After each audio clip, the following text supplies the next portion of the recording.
ಸಮೇತ ಮನೆ ಫೋಟೋ ತಗೊಂಡ್ಬರ್ತೀನಿ. ಭದ್ರಾವತಿ ಅಷ್ಟೇ ಬೇರೆ ಬೇರೆ ಜನ ಫೋನ್ ಮಾಡಿ ಅವ್ನಿಗೆಲ್ಲ ದಾಖಲೆಗಳು ಅವರೇ ಕಳಿಸಿಲ್ಲ, ನಾನು ಯಾವುದು ಕೇಳಿಲ್ಲ. ಎಲ್ಲೆಲ್ಲಿ ಯಾವ್ಯಾವ ಸಂಬಂಧಗಳಿದಾವೆ ನಾವು ಎಲ್ಲದೂ ಸೋಷಿಯಲ್ ಮೀಡಿಯಾ ತಾವು ನೋಡ್ತಾ ಇದ್ದೀರಿ. ಈಗ ಎಲ್ಲೆಲ್ಲಿ ಏನೇನು ಕಾರ್ಯ ಅವನ್ನೆಲ್ಲ ನಾನು ವೈಯಕ್ತಿಕವಾಗಿ ತಾಳಕ್ಕೆ ಹೋಗಲ್ಲ. ಉತ್ತರ ಕೊಡೋದಿತ್ತು, ವೈಯಕ್ತಿಕವಾಗಿ ಮಾತಾಡಿದ್ದೆ. ಅದು ರಾಜಕೀಯವಾಗಿ ಮಾತಾಡಿದ್ರೆ ಸಹಜ, ರಾಜಕೀಯ ನಾನು ಒಂದಿರ್ತೀನಿ, ಒಂದು ಮಾತು ಅವರು ವೈಯಕ್ತಿಕ ವಿಷಯಕ್ಕೆ ಬಂದಿರೋದ್ರಿಂದ ಇವತ್ತು ಮೊದಲನೇ ಬಾರಿ ನನ್ನ ಜೀವನದ ಪ್ರೆಸ್ ಮೀಟ್ ಹೇಳಕ್ಕೆ ಕೇಳ್ರಿ, ಆಯ್ತು ಬಂದು ಮಾತಾಡುವಲ್ಲಿ ದಾಖಲೆ ಸಮೇತ ಮಾತಾಡ್ತೀನಿ. ಸುಮ್ಮನೆ ಆತನ ಗಾಳಿದ ಗುಂಡು ಹೊಡೆಯಲ್ಲ. ಪ್ರಮಾಣ ನಾನಂತೂ ದೇವ್ರ ಮನಸ್ಸು ನಮಗೆಲ್ಲ ಗೊತ್ತಿದೆ. ಈಗಲೂ ದೇವ್ರಿಗೆ ಗುಂಡು ಮಾಡಿದ್ದಾನೆ ಗೊತ್ತಿದ್ದೀನಿ. MP ಚುನಾವಣೆ ಯಾರಿಗೆ ಮಾಡಿದೆ ಅನ್ನೋದನ್ನು ಬಂದು ಅದನ್ನು ಪ್ರಮಾಣ ಮಾಡಿ. DK ಶಿವಕುಮಾರ್ ಅವ್ರ ಮನೆ ಬಗ್ಗೆ ವಿಜೇಂದ್ರಣ್ಣ ಅಧ್ಯಕ್ಷ ಆಗಿಂತ ಮುಂಚೆ ಭಾಳಷ್ಟು ಸರಿ ಆಟಾಡಿದ್ದಾರೆ. ನಮ್ಮ ಡಿಸ್ಟ್ರಿಕ್ಟ್ ಮಂತ್ರಿಗಳ ಹತ್ರನೂ ಆಟಾಡಿದ್ದಾರೆ, DK ಶಿವಕುಮಾರ್ ಮನೆ ಬಗ್ಗೆಯೂ ಆಟಾಡಿದ್ದಾರೆ. ಕಾಂಗ್ರೆಸ್ ಸರ್ಕಾರ ಸೇರಕ್ಕೆ ತುದಿಗಾಲಲ್ಲಿದ್ದರು. ಆ ಸಂದರ್ಭದಲ್ಲಿ ವಿಜೇಂದ್ರಣ್ಣನ ಅಧ್ಯಕ್ಷ ಮಾಡಿದ್ರು, ಮತ್ತು ಸೀಟ್ ಭದ್ರ ಆಗ್ತದೆ ಅನ್ನೋ ಒಂದು ಉದ್ದೇಶಕ್ಕೆ ಬಂದಿದೆ. ಯಾಕೆಂದರೆ ಇಲ್ಲಿ ಗೊತ್ತಿದೆಯಲ್ಲ ಇವರು ರಾಜಕೀಯ, ನಾಳೆ MP ಸಿದ್ದಣ್ಣವ್ರ ಕಡೆ ಟಿಕೆಟ್ ಎಲ್ಲ ತೊಂದರೆ ಆಗ್ತದೆ ಅನ್ನೋದು ಕಾಂಗ್ರೆಸ್ ಹೋಗೋಣ, ಶಾಂತನಗೌಡರು ಏಜ್ ಆಯಿತು ಅನ್ನೋ ನಿಟ್ಟಿನಲ್ಲಿ ಹೋರಾಟ ರೆಡಿ ಆಗಿದ್ದು. ಆದರೆ ಎಲ್ಲಿ ಯಾವ ವಿಜೇಂದ್ರಣ್ಣ ಆದ್ರೂ ಬಂದೋಬಸ್ತ್ ಆಗ್ತದೆ. ಅದೇ ವಿಜೇಂದ್ರಣ್ಣರ ತಂದೆ ಯಡಿಯೂರಪ್ಪರನ್ನ ರೆಸಾರ್ಟ್ ರಾಜಕೀಯ ಮಾಡಿ ಇಳಿಸೋಕೆ ಹೋಗಿದ್ದನ್ನು ನಾವು ಮಾಡ್ತಿದ್ದಾನೆ.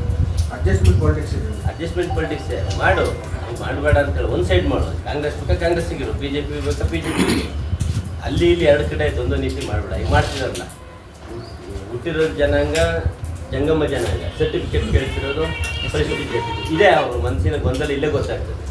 ಎಲ್ಲ ಕಡೆ ಅನ್ಯಾಯ ಮಾಡ್ಕೊಂಡು ಮಾಡಿದ್ದಾರೆ. ಅದನ್ನ ಹಿನ್ನೆಲೆ ತಂದೆದು ಯಾವುದೂ ನಾನು ಮಾತಾಡೋಕೆ ಹೋಗಲ್ಲ. ಏನೋ ಕಷ್ಟಪಟ್ಟು ದುಡಿದೇನೆ ಮೇಲೆ ಬಂದೇನು ಒಳ್ಳೇದು, ನಾವು ಸಂತೋಷ. ಏನು ಆರೋಪ ಮಾಡಿದ್ರೆ ಅದನ್ನು ಪ್ರಮಾಣ ಮಾಡೋದು ನಾನು ರೆಡಿ ಇದ್ದೀನಿ. ಆತ ಬಂದು ಪ್ರಮಾಣ ಮಾಡ್ತೀನಿ. ಈಗ ನಮ್ಮ ಪಕ್ಷಕ್ಕೆ ಸಹಕಾರ ಕೊಟ್ಟಿದ್ದಾರೆ, ನಾವು ಅವ್ರನ್ನೆಲ್ಲ ಮಾತಾಡೋದು. ಈಗ ಮಾತಾಡಿರೋರು ರೇಣುಕಸ್ವಾಮಿಗೂ ನನಗೂ ಮಾತಾಡೋದು ನಡೀತಾ ಇರೋದು. ರೇಣುಕಸ್ವಾಮಿ ಅವರು ದುಡ್ಡು ತಗೊಂಡಿರೋದ್ರ ಬಗ್ಗೆ ದಾಖಲೆ ಸಮೇತ ಪ್ರಮಾಣೀಕರಿಸ್ತೀನಿ. ನಾನು ತಗೊಂಡಿಲ್ಲ ಅಂತೇಳಿ ಆತ ಪ್ರಮಾಣ ಮಾಡಿ, ನಾನು ತಗೊಂಡಿದ್ದೇನೆ ಅಂತ ಪ್ರಮಾಣ ಮಾಡಿ. ಕಾಂಗ್ರೆಸ್ ಗೆದ್ದು ಕಾಂಗ್ರೆಸ್ಸು 100ಕ್ಕೆ 100 ಸ್ವಂತ ಶಕ್ತಿಯಿಂದ ಗೆಲ್ತು. ಆದರೆ ಇಂಥ ಒಂದು ಒಳಗಡೆ ಶಕ್ತಿಗಳು ದುಡ್ಡು ತಗೊಂಡು ಕೆಲಸ ಮಾಡ್ತೀವಿ ಅಂತ ಬಂದು ಯಾವುದೇ ರೀತಿಯ ಕೆಲಸ ಮಾಡೋಕ್ಕೆ ರೈಟ್ಸ್ ಪವರ್ ಇರಲಿಲ್ಲ. ಕಾಂಗ್ರೆಸ್ ಪರವಾದ ಅಲೆ ಇತ್ತು, ಅದನ್ನು ನೋಡಿದ್ರು. ಆ ನೋಡಿ ದುಡ್ಡು ತಗೊಂಡು ಮನೆಗೆ ಸೇರ್ತಾರೆ. ಕಾನ್ಫಿಡೆನ್ಸ್ ಇದ್ದವ್ರು ಯಾಕೆ ದುಡ್ಡು ಕೊಟ್ಟ ಅಡ್ಜಸ್ಟ್ಮೆಂಟ್ ಮಾಡ್ಕೊಂಡ್ರೆ ಅಂತ. ಈಗ ರಾಜಕೀಯದಲ್ಲಿ ಏನಾಗ್ತದೆ, ಕೊನೆಗೆ ಒಂದು ಓಟು ಮುಖ್ಯ ಆಗ್ತದೆ. ಓಟ್ ಹಾಕೋದು ಬೇಡ, ಓಟ್ ಹಾಕೋದು ಕೆಲ್ಸದಾದ್ರೂ ಇರ್ತದೆ. ಅಂಥದ್ದೊಂದು ವ್ಯವಸ್ಥೆ ಆಗಬಾರ್ದು. ಮಾಜಿ ಮಂತ್ರಿ ನಮ್ಮ ಹತ್ರ ಬಂದು ಶರಣಾಗ್ತಾನೆ ಅಂತ ನಾವೇ ಕೊಡಲ್ಲ. ಫೈನಲ್ ಆಗಿ ಲೋಕಸಭಾ ಚುನಾವಣೆ ಅಡ್ಜಸ್ಟ್ಮೆಂಟಲ್ಲಿ ನಮ್ಮ ಸ್ವಂತ ಬಲದಿಂದ ಏನು ವಿರೋಧಿಗಳು ಸುಮ್ಮನಿರೋಕೆ ಏನಾರು ತಂತ್ರ ಮಾಡ್ಬೋದು.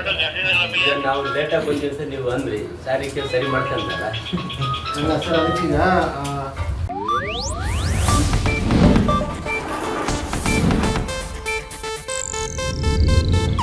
ಇದು ಏಷ್ಯಾನೆಟ್ ನ್ಯೂಸ್ ನೆಟ್ವರ್ಕ್ ಪ್ರಸ್ತುತಿ.